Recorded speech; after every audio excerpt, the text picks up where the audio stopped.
aspect. Mr. Chair. Total, nandiyan ka na rin, DE. Yes, sir.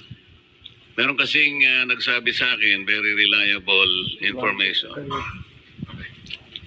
Nag-confess ka naman kay Secretary Bonoan eh.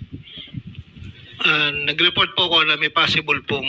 I'm not saying that you reported. I am saying that you confessed to him that an amount of something like 7.3 billion was really wasted on flood control projects. Wala pong ganong teorya po, Your Honor. Wala po akong... Kasi merong gustong mag-testify eh. It's your word against his. Kasi nakonsensya na siya, gusto niyang talagang sabihin.